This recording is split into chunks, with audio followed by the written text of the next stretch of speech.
Hello everyone, this is a technical analysis of Monster Hunter Rise for the Nintendo Switch, one of the most impressive titles we have seen for the system in quite a while.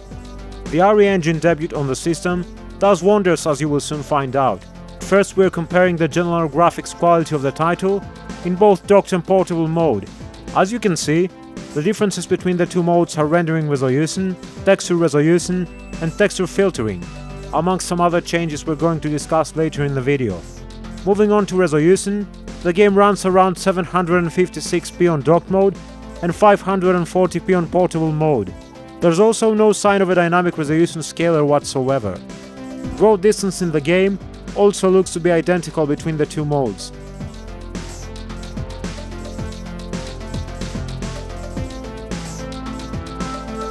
As we have mentioned before, texture resolution is higher on docked mode.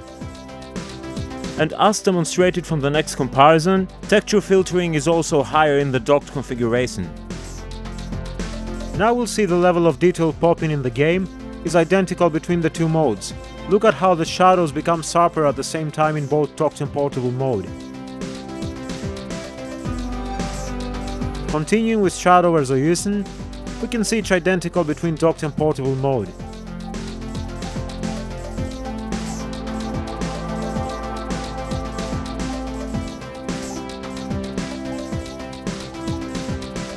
Proceeding to water quality, we can see the docked configuration has higher resolution water textures compared to portable mode. Water reflections now are scaled according to rendering resolution, hence docked mode features sharper reflections compared to portable mode.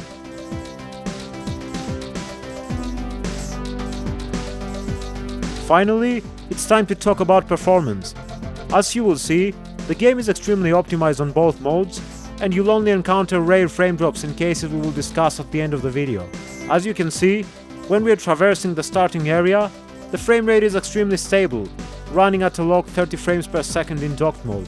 Slightly underclocking the CPU, GPU and memory of the system sees the game run at a nearly log 30 frames per second. This gives the engine the leeway to run at a stable 30 frames per second when using the normal clocks of the Switch.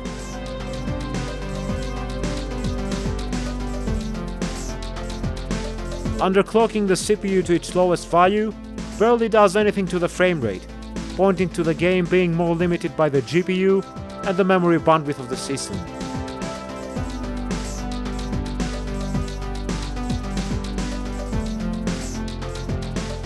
When we completely drop the memory clocks, the frame rate drops to around 20 frames per second, pointing to memory bandwidth being more important than the CPU for Capcom's RE engine for that particular title.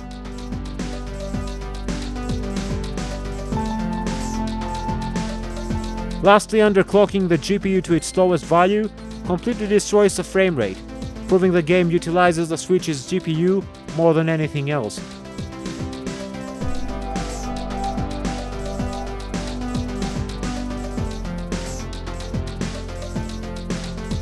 Looking at another much wider area, while we underclock the CPU and memory of the system, the CPU of the Switch is more than capable of running Monster Hunter Rise at 30 frames per second, and the memory bandwidth and most importantly the GPU of the console are what restricts the game from achieving a higher rendering resolution or greater graphical fidelity. Traversing the world while on a mission barely does anything to the frame rate in both docked and portable mode, with the game holding a fairly stable 30 frames per second in most cases, except on rare instances we will discuss at the end of the video. When in portable mode, Monster Hunter Rise uses a higher clock GPU profile seen on games like Mortal Kombat 11. Developers have the option to use the higher GPU clocks up to 460 MHz in graphically demanding titles. As you'll see, this helps the game in certain areas we're going to discuss at the end of this video. Starting a battle barely does anything to the frame rate, in either docked or portable mode.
We have found one place though that drops the frame rate. When you get too close to certain waterfalls and start doing accents, the frame rate can drop as low as 26 frames per second.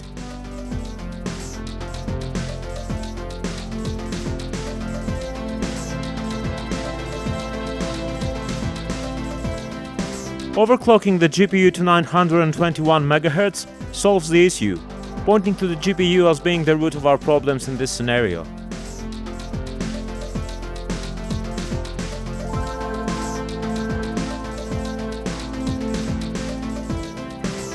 Switching to the portable configuration, due to the higher GPU clocked mode, the game doesn't have the drops and runs at a nearly locked 30 frames per second.